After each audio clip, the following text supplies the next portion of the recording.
우리는 살아가면서 수많은 관계를 맺습니다. 이 관계들 속에서 때로는 기쁨과 행복을 느끼지만 때로는 깊은 갈등과 좌절에 부딪히기도 합니다. 특히 우리는 나와 결이 맞지 않거나 도저히 이해하기 어려운 사람들을 만났을 때 그들을 바꾸려 애쓰는 과정에서 가장 큰 고통을 경험하곤 합니다. 사랑하는 가족, 소중한 친구, 가까운 동료, 심지어는 배우자에 이르기까지 우리는 왜 그토록 타인을 바꾸려 애쓰는 걸까요? 그들이 조금만 더 내 마음을 알아준다면, 조금만 더 내 방식대로 행동해준다면, 모든 것이 더 평화로워질 것이라는 막연한 기대 때문일지도 모릅니다. 하지만 이러한 시도는 대부분 상처와 갈등으로 돌아오기 마련입니다. 우리는 왜 이토록 지치도록 노력하면서도 정작 바뀌지 않는 현실 앞에서 무력해지는 걸까요? 어쩌면 우리는 아주 오랫동안 잘못된 곳에 에너지를 쏟고 있었을지도 모릅니다. 세네카는 이런 말을 했습니다. 우리가 고통받는 것은 일어난 일, 그 자체가 아니라 그 일에 대한 우리의 생각 때문이다. 그렇다면 나와 맞지 않는 사람을 기어이 바꾸려 애쓰는 대신 우리의 생각과 접근 방식을 바꾸는 방법은 없을까요? 함께 그 해답을 찾아보는 시간을 가져보려 합니다. 이 여정은 단순히 피상적인 관계 개선을 넘어 우리 자신의 내면을 들여다보고 삶의 태도를 변화시키는 심오한 여정이 될 것입니다. 타인과의 관계 속에서 진정한 자유와 평온을 찾는 길, 바로 그 시작점에 우리는 서 있습니다. 인간관계는 때때로 고요한 호수에 던져진 돌멩이처럼 잔잔한 마음에 파동을 일으키기도 합니다. 우리는 예측할 수 없는 타인의 행동과 말에 상처받고 때로는 분노하며 그들의 그림자 아래에서 스스로를 잃어버리기도 합니다. 우리는 왜 이토록 불필요한 고통을 반복하는 걸까요? 이 반복되는 좌절 속에서 우리는 무엇을 배워야 할까요? 어쩌면 문제는 상대방이 아니라 상대방을 바라보는 우리의 시선과 기대에 있는지도 모릅니다.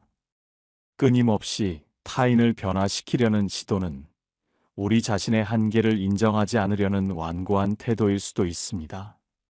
우리는 왜 이렇게까지 타인의 변화에 집착하는 것일까요? 그 근원적인 심리에는 대체 무엇이 자리 잡고 있는 것일까요? 고대 그리스의 철학자 에픽테토스는 우리가 통제할 수 있는 것과 통제할 수 없는 것을 명확히 구분하라고 가르쳤습니다. 이 가르침은 나와 맞지 않는 사람과의 관계에서도 놀라운 통찰을 제공합니다. 타인의 생각, 감정, 행동은 우리가 통제할 수 있는 영역이 아닙니다. 아무리 친밀한 관계라 할지라도 우리는 타인의 자유의지를 강제로 바꿀 수 없습니다. 그들을 바꾸려 드는 것은 마치 바람의 방향을 바꾸려 애쓰는 것과 같습니다. 이는 끝없는 좌절과 실망을 안겨줄 뿐입니다. 첫 번째 지혜는 바로 받아들임에서 시작됩니다. 하지만 이 받아들임은 결코 패배를 의미하지 않습니다. 오히려 불필요한 전쟁을 멈추고 진정한 평화를 찾아가는 현명한 시작인 것입니다. 이는 무기력한 체념이 아니라 현실을 직시하고 자신의 에너지를 효과적으로 재배치하기 위한 전략적 선택입니다. 우리가 통제할 수 없는 것에 매달리는 대신 통제 가능한 우리의 반응과 태도에 집중하는 것. 이것이야말로 현명한 삶의 방식입니다. 늘 약속 시간에 늦는 친구가 있다고 가정해 봅시다. 처음에는 기다리다 지쳐 잔소리도 해보고 화를 내보기도 합니다. 다음부터는 제발 시간 좀 지켜달라고 강하게 말해보기도 합니다. 하지만 그 친구는 여전히 늦습니다. 결국 우리의 잔소리나 화는 아무런 효과가 없다는 것을 깨닫게 됩니다. 이러한 반복적인 경험을 통해 우리는 무엇을 얻을 수 있을까요? 불필요한 감정 소모와 관계의 악화뿐입니다. 이때 우리는 선택의 기로에 놓입니다. 계속해서 친구를 바꾸려 노력하며 관계를 망치거나 혹은 친구를 바꿀 수 없다는 사실을 받아들이고 우리의 대응 방식을 바꾸는 것입니다. 이것이 바로 통제할 수 없는 것을 받아들이는 첫걸음입니다. 이 받아들임은 단순히 상대방의 단점을 묵인하는 것을 넘어 상대방의 고유한 존재 방식을 존중하는 태도를 포함합니다. 그들의 행동이 우리에게 불편함을 줄지라도 그것이 그들의 본질적인 부분임을 이해하고 포용하려는 노력입니다. 친구의 늦는 습관을 우리가 통제할 수 없다는 것을 인정한다면 우리는 새로운 방법을 모색할 수 있습니다. 약속 시간보다 10분 일찍 도착해서 먼저 자리를 잡고 기다린다거나 아니면 애초에 친구와 만날 때는 여유로운 시간을 계획하고 다른 할 일을 준비해 가는 것입니다. 이렇게 우리의 반응과 태도를 바꿈으로써 우리는 친구의 행동 때문에 스트레스 받는 것을 줄일 수 있습니다. 이것은 친구를 바꾸는 것이 아니라 친구의 행동이 우리에게 미치는 영향을 줄이는 것입니다. 마치 비가 올 때 비를 멈추게 할 수는 없지만 우산을 써서 비에 젖지 않을 수는 있는 것과 같습니다. 비가 내리는 상황에서 우산이라는 도구를 활용하는 것처럼 우리는 상대방의 특정 행동에 대해 우리 스스로를 보호하고 우리의 평온을 유지할 수 있는 방안을 강구해야 합니다. 이러한 접근 방식은 우리에게 더 큰 심리적 안정감을 가져다 줄 것입니다. 이러한 관점의 전환은 처음에는 어렵게 느껴질 수 있습니다. 오랫동안 우리는 타인을 바꾸는 것이 문제 해결의 열쇠라고 믿어왔기 때문입니다. 하지만 그 믿음이야말로 우리를 끊임없이 고통스럽게 하는 원인이었음을 인정해야 합니다. 고대 로마의 스토아 철학자들은 세상의 모든 것을 우리의 의지에 따라 움직일 수 있는 것과 그렇지 않은 것으로 명확히 구분했습니다. 그리고 후자에 대해서는 어떤 집착도 갖지 말라고 강조했습니다. 타인의 본질과 행동은 분명 후자에 속하는 영역입니다. 그 사실을 받아들이는 순간 우리는 불필요한 에너지 낭비를 멈추고 진정으로 우리의 삶에 집중할 수 있는 자유를 얻게 됩니다. 나와 맞지 않는 사람을 바꾸려 애쓰는 대신 우리가 할 수 있는 일에 집중하는 것. 이것이 평화로운 관계를 위한 첫 번째 지혜이자 가장 근본적인 통찰인 것입니다. 우리는 타인의 변화를 강요하는 대신 우리 자신의 변화를 통해 상황을 긍정적으로 이끌어갈 수 있습니다. 이 과정에서 우리는 불필요한 갈등에서 벗어나 관계 속에서 진정한 평화를 찾아갈 수 있는 첫걸음을 내딛게 됩니다. 이른 아침 고요한 호수에 돌을 던져 파문을 일으키는 대신 그 호수 위를 고요히 흐르는 안개처럼 우리도 타인의 삶 위에 잔잔히 존재하며 우리의 평온을 유지하는 법을 배워야 합니다. 두 번째 지혜는 바로 건강한 경계 설정입니다. 앞서 통제할 수 없는 것을 받아들이는 것에 대해 이야기했습니다. 하지만 받아들인다는 것이 무조건적인 수용이나 체념을 의미하는 것은 아닙니다. 나와 맞지 않는 사람과의 관계에서 중요한 것은 그들의 행동이 우리에게 미치는 부정적인 영향을 최소화하는 것입니다. 그 일을 위해서는 명확하고 건강한 경계를 설정하는 것이 필수적입니다. 경계는 물리적인 공간뿐만 아니라 감정적, 정신적인 영역에서도 필요합니다. 이는 자신을 보호하고 자신의 가치를 지키는 행위입니다. 경계를 설정하는 것은 상대방을 밀어내는 것이 아니라 우리 자신을 존중하는 방식입니다. 예를 들어 늘 부정적인 이야기만 하는 친구가 있다고 가정해 봅시다. 처음에는 그 친구의 이야기를 들어주며 위로하려 노력하지만 점차 그 부정적인 에너지가 우리에게까지 전염되어 지치게 됩니다. 이때 필요한 것이 바로 경계입니다. 이런 경우 우리는 친구에게 내가 힘든 건 알지만 나는 지금 내 모든 부정적인 이야기를 다 들어줄 준비가 되어 있지 않아. 내 마음도 너무 힘들어지고 있어. 잠시 시간을 갖는 게 좋겠어라고 솔직하게 말할 수 있습니다. 혹은 나는 지금 내가 힘들어하는 부분에 대해서는 함께 고민해 줄 수 있지만 해결책 없이 반복되는 불평만 듣는 것은 어렵다고 말할 수도 있습니다. 이처럼 자신의 한계를 인정하고 상대방에게 명확하게 전달하는 것이 중요합니다. 이는 상대방을 비난하거나 판단하는 것이 아니라 자신의 필요와 상태를 전달하는 것입니다.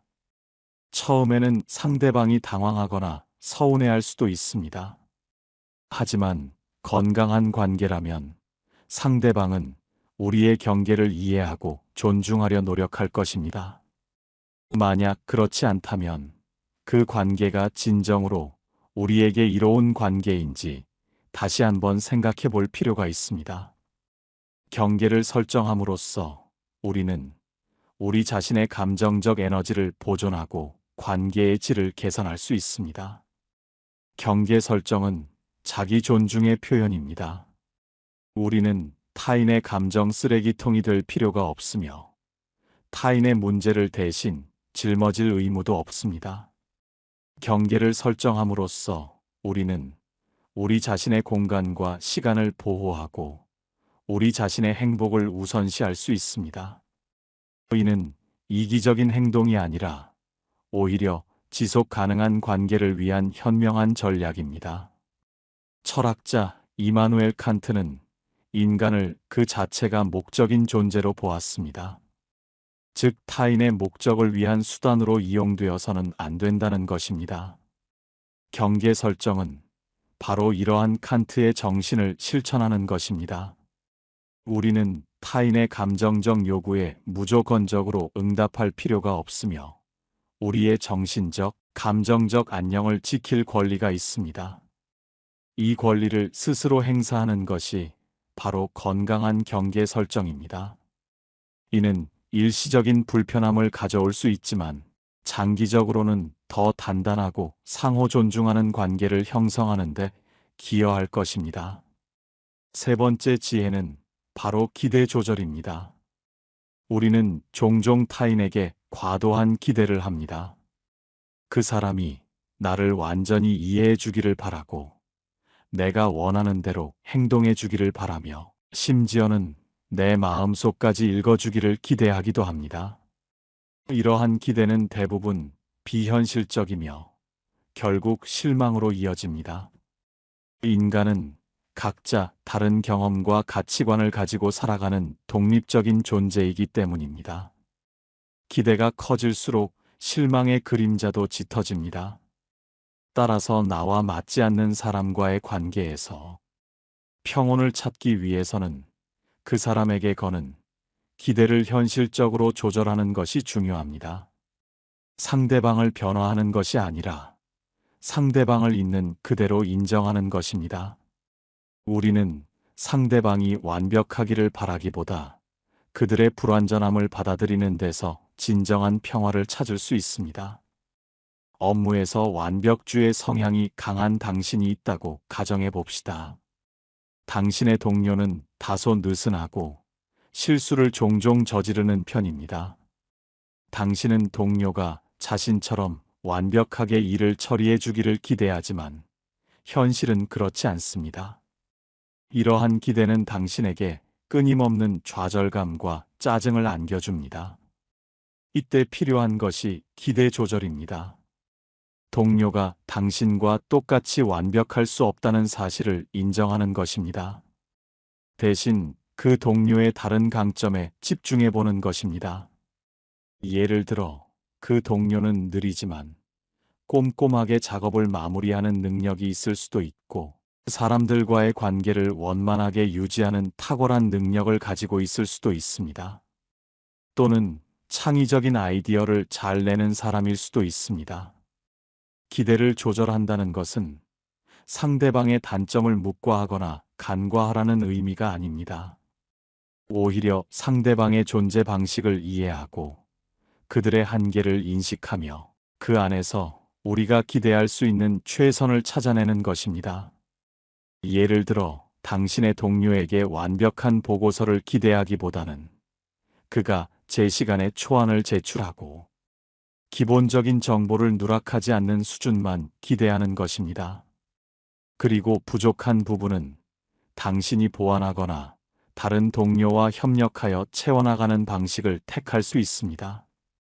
이러한 기대 조절은 당신의 스트레스를 줄여줄 뿐만 아니라 동료에 대한 당신의 시각을 더욱 너그럽고 포용적으로 만들 것입니다. 아리스토텔레스는 행복은 우리 자신에게 달려 있다고 말했습니다. 우리의 기대치를 조절함으로써 우리는 외부 상황에 흔들리지 않는 내면의 평온을 구축할 수 있습니다. 타인에게 완벽을 요구하는 대신 우리 스스로 완벽에 대한 기대를 내려놓는 것. 이것이야말로 진정한 자유로 가는 길입니다. 네 번째 지혜는 바로 관점 전환입니다. 우리는 나와 맞지 않는 사람을 볼 때 주로 그들의 부정적인 면이나 나에게 불편함을 주는 행동에 초점을 맞추기 쉽습니다. 하지만 모든 사람에게는 양면성이 존재합니다. 우리가 싫어하는 행동 이면에는 그 사람의 다른 모습, 즉, 우리가 발견하지 못했거나 무시했던 긍정적인 면이 있을 수 있습니다. 관점 전환은 상대방의 단점이나 우리가 불편하게 느끼는 부분에서 시선을 돌려 그 사람의 장점이나 긍정적인 특성을 찾아보려 노력하는 것입니다.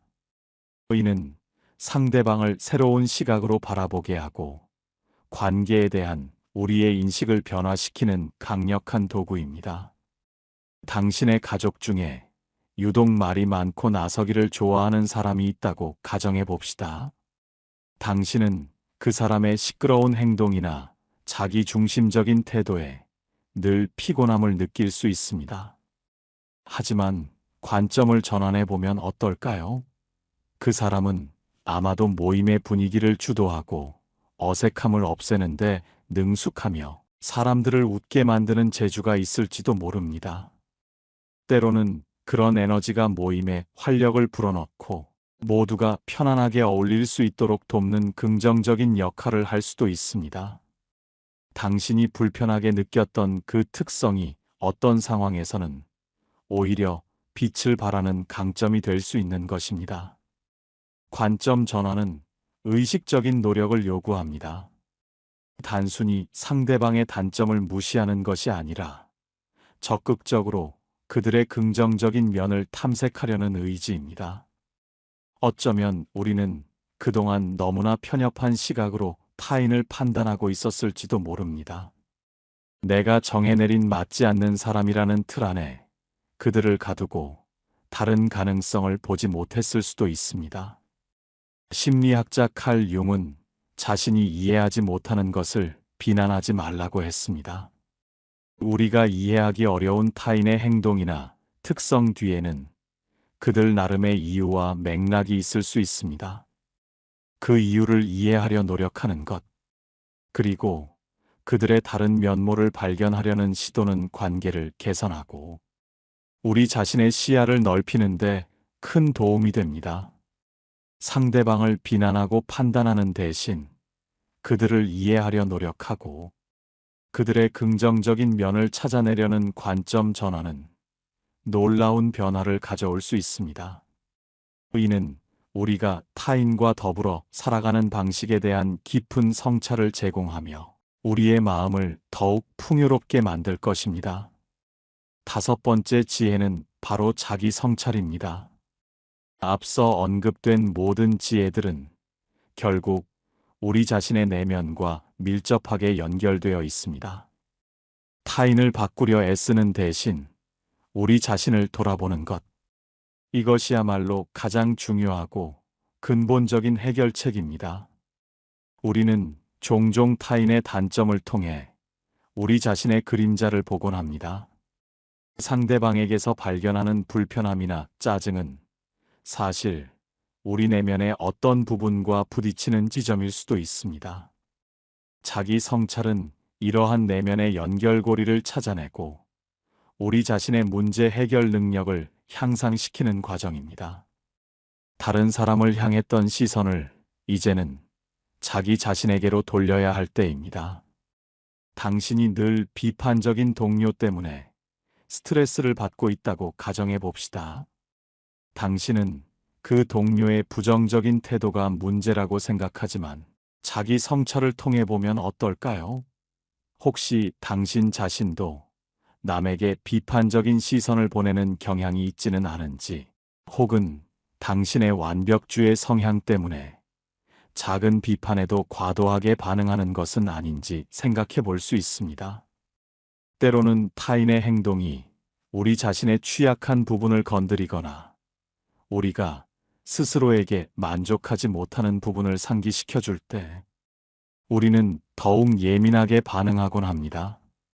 이럴 때는 상대방을 바꾸려 하기보다 내 안에 어떤 감정이 이 상황을 더욱 불편하게 만드는지 깊이 들여다봐야 합니다. 자기 성찰은 용기를 필요로 하는 일입니다. 자신의 단점이나 부족함을 인정하고 마주하는 것은 결코 쉽지 않습니다. 하지만 이 과정을 통해 우리는 더욱 성숙해지고 외부의 어떤 상황에도 흔들리지 않는 단단한 내면을 구축할 수 있습니다. 고대 철학자들은 너 자신을 알라고 강조했습니다. 소크라테스는 무지의 자각이야말로 지혜의 시작이라고 했습니다. 타인의 행동에 대한 우리의 반응이 과연 어디에서 기인하는지, 우리는 어떤 기대치를 가지고 관계에 임하고 있는지, 그리고 우리 자신의 어떤 특성이 관계의 갈등을 심화시키는지 솔직하게 질문해 봐야 합니다. 이러한 자기 질문을 통해 우리는 타인을 이해하기 전에 우리 자신을 먼저 이해하게 됩니다. 그리고 우리 자신을 이해할 때 비로소 타인과의 관계에서도 진정한 평화를 찾을 수 있는 기반을 마련하게 됩니다.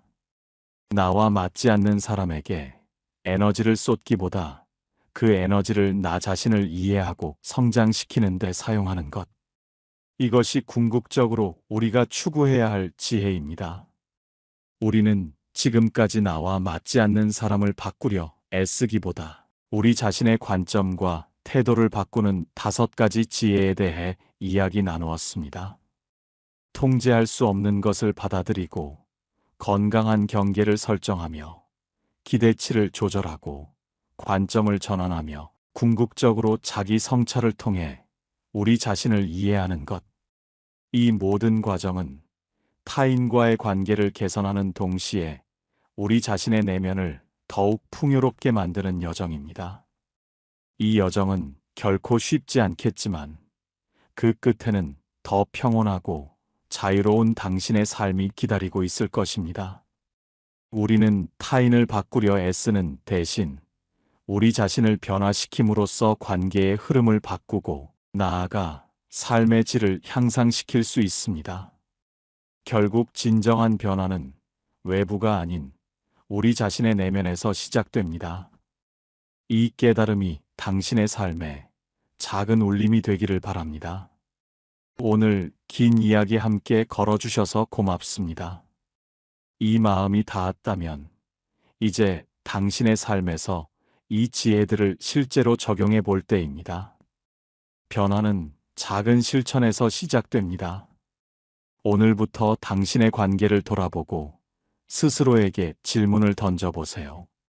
이 5가지 지혜가 당신의 삶에 새로운 평온과 성숙을 가져다 줄 것이라 확신합니다.